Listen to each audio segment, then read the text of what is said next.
Pernah nggak sih Anda ngerasa kalau jalan santai sore hari sambil lihat matahari terbenam itu ya rasanya agak membosankan? Iya, kayak ada yang kurang gitu kan? Bener banget. Atau mungkin Anda pernah nyoba duduk tenang, baca buku fisik, tapi rasanya terlalu lambat, terlalu sepi, dan entah kenapa pikiran Anda itu terus nyari gangguan. Pasti banyak yang sering ngalamin ini, apa kayak manggil-manggil terus. Iya kan? Dan contoh paling sederhana nih, pernah nggak gigit sebuah apel segar dan entah mengapa rasanya hambar? Ya, nyaris kayak lagi ngunyah kardus gitu. Nah, kalau iya, ini poin yang sangat penting. Betul. Jika Anda pernah ngerasain momen-momen ini, saya pengen Anda tahu satu hal. Anda sama sekali nggak kehilangan jati diri Anda. Anda nggak lagi berubah jadi orang yang kurang bersyukur atas hal-hal kecil. Sama sekali enggak. Apa yang sedang Anda alami saat ini tuh sebenarnya adalah sebuah respons neurologis yang sangat-sangat dapat diprediksi. Dan fenomena ini sebenarnya berakar dari biologi dasar kita yang sedang merespons lingkungan yang sama sekali nggak alami. Lingkungan buatan ya? Tepat. Kita sering kali nyalahin diri sendiri. Kita merasa bersalah pas hal-hal sederhana kayak ngobrol sama temen tanpa ngecek ponsel, atau makan tanpa nonton sesuatu, itu nggak lagi ngasih kegembiraan. Seolah-olah ada yang salah sama diri kita. Padahal, otak Anda sama sekali nggak rusak. Otak Anda justru lagi ngelakuin persis apa yang memang dirancang untuk dilakuinnya.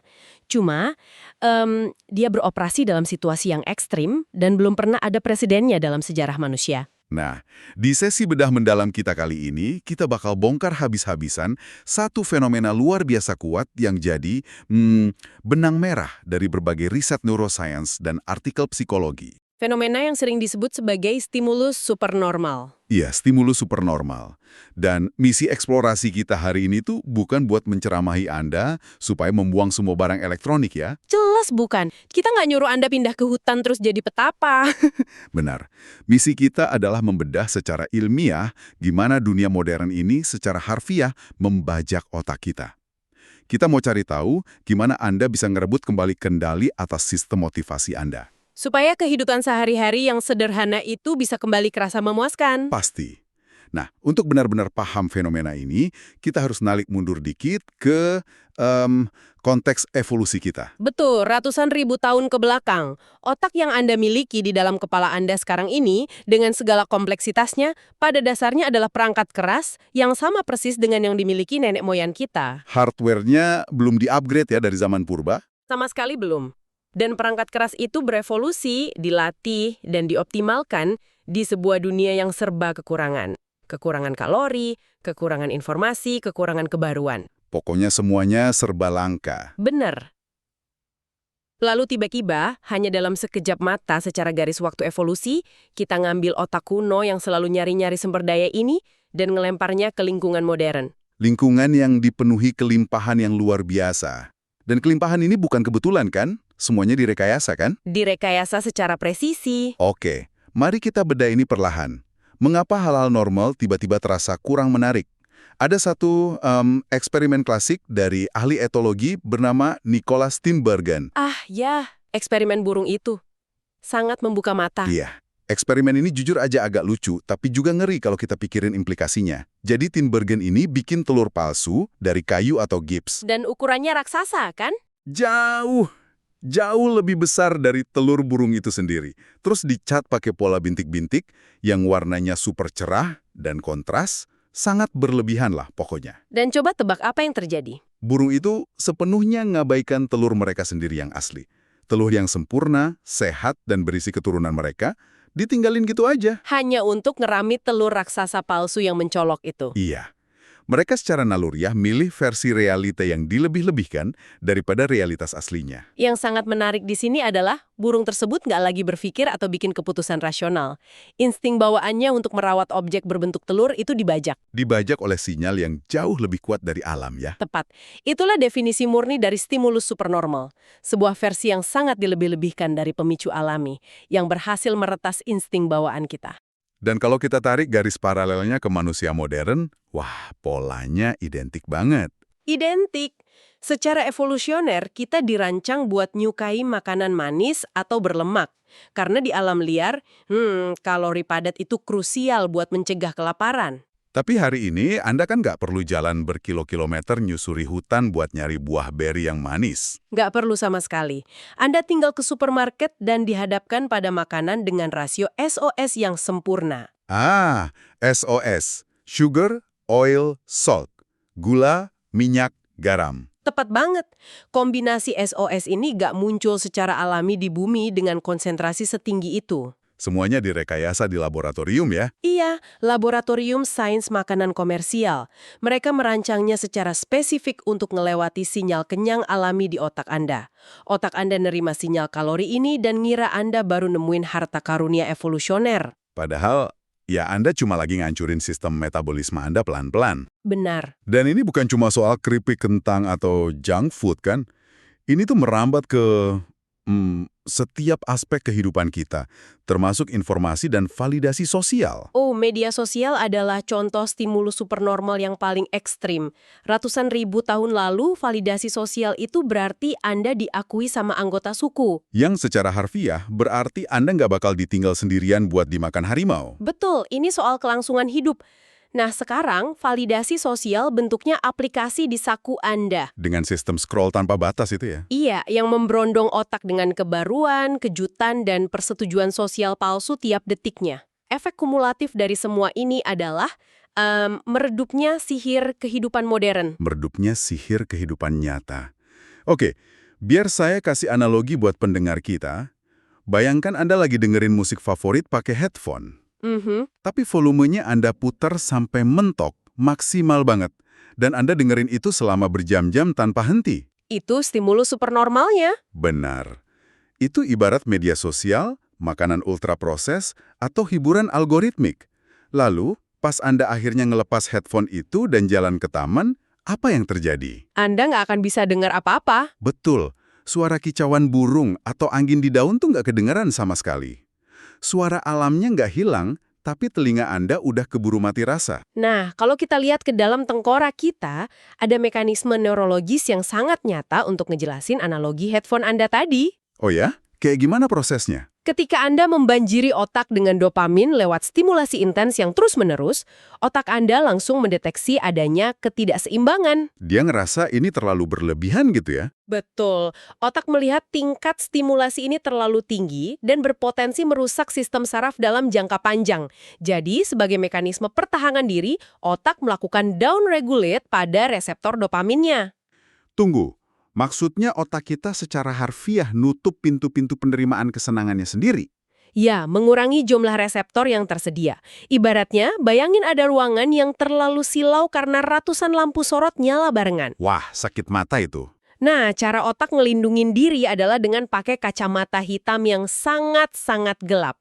Proses fisiologis ini dikenal sebagai adaptasi hedonik. Adaptasi hedonik.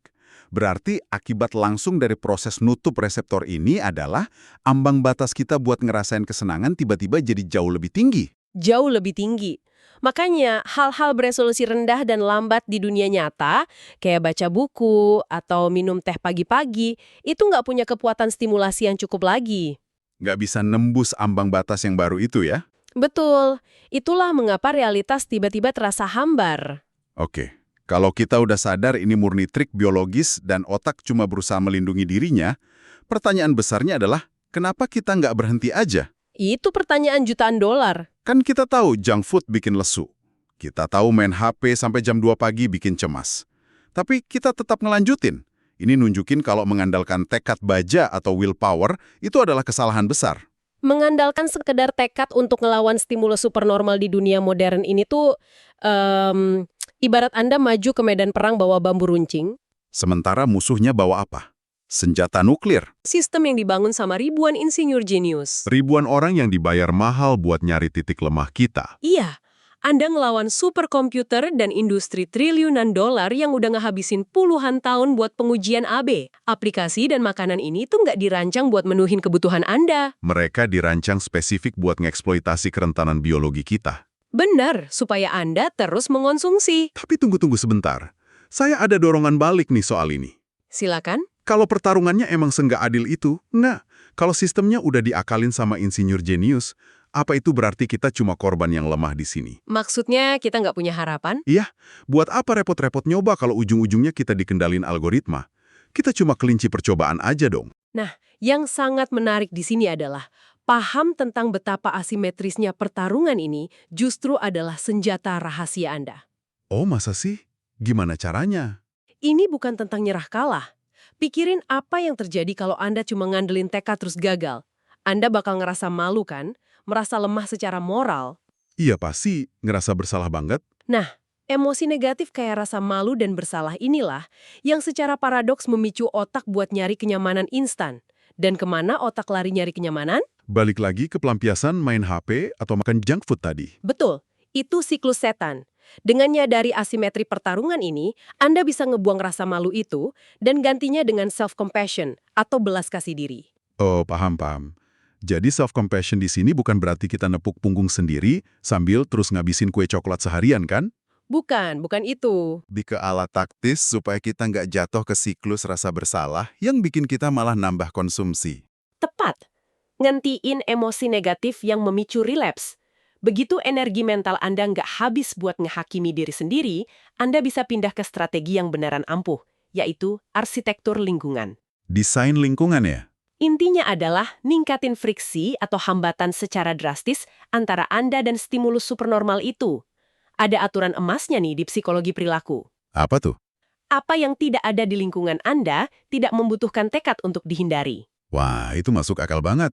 Kalau nggak ada es krim di kulkas saya nggak perlu buang energi tekad buat nahan diri nggak makan es krim jam 10 malam. Sangat sederhana kan? Dan ini berlaku kuat banget buat perangkat digital. Taktik jauh dari pandangan adalah langkah awal. Jangan naruh HP di atas meja kerja gitu. Iya, jangan naruh HP di meja dengan niat, saya janji nggak akan nyentuh. Itu tetap nguras cadangan kognitif Anda, karena sebagian otak Anda terus nahan keinginan ngambil HP itu. Terus harus diapain? Taruh HP-nya di laci, atau di ruangan lain sekalian, terus pakai jam wecker fisik di kamar tidur. Supaya layar HP bukan hal terakhir yang Anda lihat sebelum tidur, dan bukan hal pertama pas bangun. Wah, saya juga punya satu taktik favorit nih dari sumber kita. Taktik yang mana tuh? Mengubah layar ponsel jadi mode hitam putih, alias grayscale. Ah, iya, itu sangat efektif. Kalau kita ingat lagi eksperimen burung Tinbergen tadi, burung itu kan tertarik banget sama warna neon mencolok. Nah, aplikasi di HP kita dirancang persis kayak gitu. Warna merah icon notifikasi itu kan? Benar, warna merah nyala itu meniru warna buah matang atau tanda bahaya di alam liar. Pas kita kupas, semua warnanya jadi abu-abu. Layar itu tiba-tiba kehilangan daya tarik psikologis primitifnya. Jadi ngebosenin liatnya ya? Iya banget. Tapi dari semua taktik, ada satu lagi yang jadi favorit saya, yaitu aturan logout. Ngapus pintasan aplikasi atau maksa diri buat keluar dari akun tiap habis pakai. Banyak yang males ngelakuin ini. Awalnya saya juga mikir, apa gunanya? Kan saya hafal passwordnya, paling cuma butuh 5 detik buat masuk lagi. Nah, 5 detik itu kedengarannya emang sepele. Tapi secara neurologis, jeda itu menyelamatkan nyawa Anda. Serius? Cuma 5 detik? Iya, otak kita itu beroperasi pakai 2 sistem. Sistem pertama itu otak impulsif otomatis, bagian yang bikin ibu jari Anda buka aplikasi tanpa mikir. Refleks gitu ya? Betul, sistem kedua itu otak rasional dan analitis, bagian yang mikirin tujuan jangka panjang, tapi dia ini agak lambat buat aktif. Oh, jadi jeda 5 detik pas ngetik password itu? Jeda itu mutu sirkuit impulsif otomatis tadi, ngasih waktu cukup buat otak rasional Anda bangun dan nanya, tunggu dulu, emang saya beneran mau buka aplikasi ini sekarang? Masuk akal banget. Friksi kecil tapi dampaknya besar. Sangat besar. Oke, sekarang mari kita asumsikan kita udah nerapin semua arsitektur lingkungan ini. Nggak ada junk food di rumah, layar HP udah abu-abu, dan ditaruh di laci. Friksi udah mentok maksimal. Lingkungan udah bersih ya? Nah, apa yang terjadi pada tubuh dan pikiran kita tepat pas rangsangan tinggi itu hilang? Disinilah bagian yang paling bikin orang takut. Kita bakal nabrak tembok kebosanan. Fase kebosanan ini adalah hal mutlak, nggak bisa dihindari. Makanya ahli nyaranin intervensi kayak diet rendah informasi atau puasa dopamin. Yang biasanya 24-48 jam itu ya? Iya, Anda secara sadar motong semua paparan hiburan pasif dan makanan rekayasa. Dan saya jujur aja, di jam-jam pertama, ini bakal terasa menyiksa. Bakal ada efek penarikan diri atau sakau kecil-kecilan gitu. Bener, otak yang udah biasa disetrum rangsangan tinggi bakal berontak, bikin rasa gelisah secara fisik di badan Anda. Dan ini poin yang sangat krusial buat pendengar. Kita di dunia modern sering nganggep kebosanan itu kayak penyakit menular. Sebuah ruang kosong menakutkan yang harus buru-buru diisi. Diisi pakai musik, podcast, atau sekedar main HP. Pokoknya asal nggak diam. Betul. Tapi kita perlu ngebingkai ulang kebosanan ini. Kebosanan bukanlah kekosongan yang harus diisi. Sama sekali bukan. Kebosanan itu tanda fisik kalau otak kita lagi berproses nurunin ambang batas aktivasinya. Otak lagi nyari tingkat rangsangan yang lebih rendah karena yang tinggi udah kita cabut. Kalau kita lihat gambaran besarnya, ngebiarin diri Anda bosan itu ibarat terapi buat otak. Proses pemulihan ya. Pas Anda rutin menoleransi rasa nggak nyaman dari bosan itu, tanpa langsung nyamber HP, Anda ngasih ruang buat reseptor dopamin berkalibrasi ulang. Reseptor yang tadinya pakai kacamata hitam gelap tadi mulai buka kacamata. Persis, perlahan-lahan mulai terbuka lagi. Dalam biologi, ini disebut proses upregulation. Nah, disinilah ini jadi sangat menarik. Biar saya kasih analogi untuk upregulation ini. Ini tuh persis kayak meriset indera pengecap Anda. Oh, analogi yang bagus. Gimana tuh? Bayangin tiap hari selama bertahun-tahun Anda minum soda manis, terus makan donat gula. Lalu suatu hari Anda nyoba makan stroberi segar. Pasti rasanya aneh. Bakal kerasa asam, hambar, pokoknya nggak enak. Lidah Anda udah buta sama rasa manis alami. Tapi coba bayangin, Anda puasa gula buatan selama 4 minggu. Cuma minum air putih. Oke, reseptor lidahnya udah bersih. Terus Anda gigit stroberi yang sama. Buah itu bakal meledak di mulut Anda. Rasanya bakal luar biasa manis, kompleks, dan memuaskan. Itu ilustrasi yang sempurna. Dan poin utamanya adalah tujuan kita membatasi stimulus supernormal itu bukan buat menyiksa diri jadi petapa. Bukan buat ngilangin kesenangan hidup, kan? Justru kebalikannya. Tujuannya untuk memperbesar kapasitas Anda dalam ngerasain kesenangan. Anda memulihkan sensitivitas alami Anda. Ngebersihin palet sensorik, supaya warna dan tekstur realitas yang tadinya ketutup kebisingan bisa kerasa lagi. Betul sekali. Tapi, mari kita realistis sedikit nih. Kita kan nggak mungkin duduk diam nikmatin kebosanan selamanya, kan? Maksud saya, sesudah reseptor kita berkalibrasi ulang, terus kita ngapain? Nggak mungkin ngelamun terus ya? Iya, alam kan nggak suka ruang hampa. Kalau kita cuma nekan keinginan, bukannya kebiasaan buruk itu bakal merayap masuk lagi pelan-pelan. Tentu saja. Strategi yang cuma ngandelin penekanan hasrat atau represi itu pasti bakal hancur berantakan. Anda nggak bisa cuma ngomong, saya nggak mau main HP. Harus ada gantinya. Harus. Ruang hampa yang tercipta itu harus diisi secara proaktif. Kita nyebutnya prinsip substitusi. Anda harus beralih dari konsumen pasif jadi pembuat yang aktif. Wah, saya suka banget sama konsep aktivitas analog resolusi tinggi dari sumber kita. Kalau dipikir-pikir, interaksi kita sama layar digital itu sebenarnya sangat beresolusi rendah buat tubuh kita. Sangat rendah, cuma ngelibatin mata sama ujung jari ngetuk kaca datar. Nah, sebaliknya, aktivitas analog resolusi tinggi itu ngelibatin seluruh indera fisik. Kayak pertukangan kayu, di mana Anda bisa cium bau serbuk gergajinya, ngerasain serat kayunya, Atau berkebun, kerasa tanah dingin di tangan Anda. atau cuma masak makanan dari bahan mentah, dengar suara bawang yang lagi ditumis. Aktivitas ini nuntut perhatian penuh, tapi nggak ngasih ledakan dopamin instan. Tapi mereka ngasih bentuk dopamin yang jauh lebih sehat. Pelepasan yang lambat, stabil, dan terkait sama penguasaan keterampilan. Kepuasan mendalam yang bertahannya lama, ya? Kebalikan dari rasa kosong pas habis sejam scrolling tanpa arah. Betul. Meski begitu, bahkan pas Anda udah punya hobi baru ini, hasrat buat balik ke layar digital yang instan itu bakal tetap datang menyerang. Oh, hasratnya nggak bakal hilang total. Nggak semudah itu. Serangan hasrat dadakan itu. Ada teknik psikologis yang sangat ampuh. Namanya berselancar di atas hasrat atau surfing the urge. Berselancar di atas hasrat, kedengarannya puitis. Prakteknya gimana? Pas dorongan kuat itu datang, misalnya tangan Anda gatal banget pengen ngecek notif, respons pertama kita biasanya panik terus ngelawan sekuat tenaga atau malah langsung nyerah buka HP. Iya, antara menekan keras atau pasrah. Nah, teknik ini minta Anda nggak melakuin keduanya. Jadilah pengamat atas tubuh Anda sendiri. Jadi kita nganggap dorongan itu kayak gelombang di lautan. Tepat, hasrat punya siklus hidup fisiologis. Dia bakal naik, detak jantung mungkin berdebar, pikiran mulai obsesi, lalu dia nyampe puncaknya, dan akhirnya pecah dan mereda. Berapa lama biasanya satu gelombang ini? Riset nunjukin biasanya cuma 10-20 menit aja, asalkan Anda nggak memberinya makan.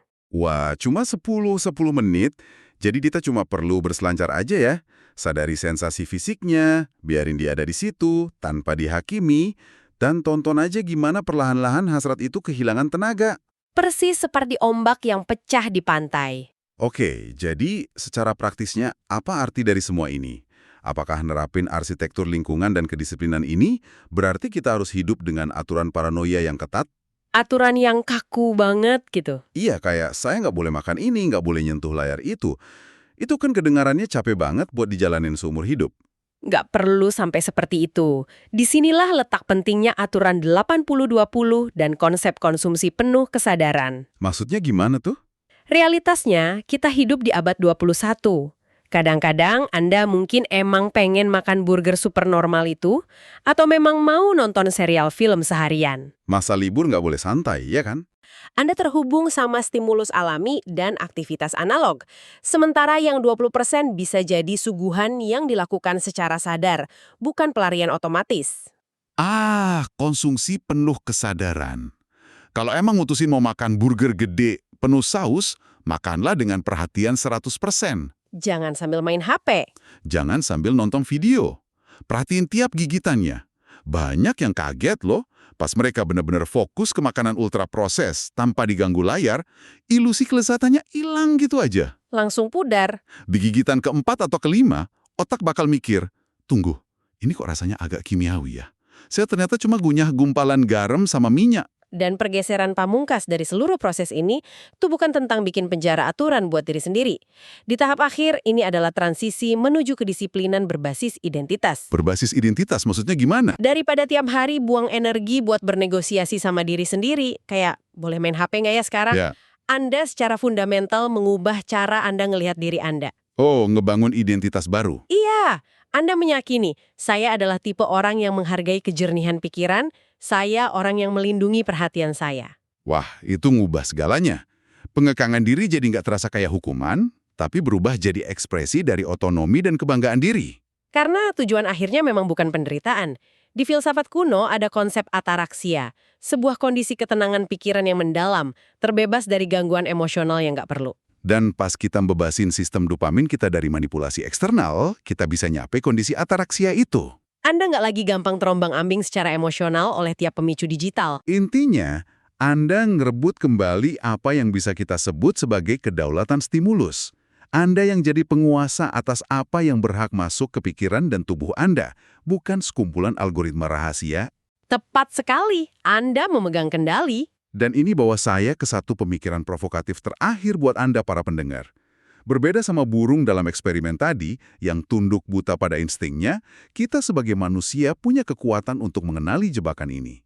Kita punya kekuatan untuk memilih. Meski begitu, tantangan ke depannya makin berat karena laju inovasi teknologi supernormal ini akan terus berevolusi makin presisi, sementara biologi otak kita jalan di tempat. Nah, itu yang bikin saya mikir keras. Mungkinkah di masa depan nanti, kedaulatan stimulus ini bakal jadi pemisah kelas terbesar dalam masyarakat kita? Pemisah kelas yang sangat nyata. Sebuah jurang besar antara mereka yang secara aktif melindungi kebebasan perhatian mereka dan mereka yang sistem motivasinya sepenuhnya disetir sama algoritma demi keuntungan pihak ketiga. Pertanyaan yang sangat penting untuk direnungkan. Anda pengen ada di sisi yang mana? Keindahan dunia nyata yang sesungguhnya, angin sore, percakapan mendalam, rasa manis alami makanan utuh, semuanya masih ada di luar sana. Menunggu Anda buat ngebersihin jendela pikiran Anda dan ngerasainnya lagi. Kekuatan untuk ngerebut kembali sihir kehidupan itu kini sepenuhnya ada di tangan Anda. Terima kasih sudah meluangkan waktu berharga Anda buat gabung di obrolan kita kali ini. Tetaplah jadi orang yang penuh rasa ingin tahu dan mulailah bangun kembali kedaulatan atas pikiran Anda sendiri.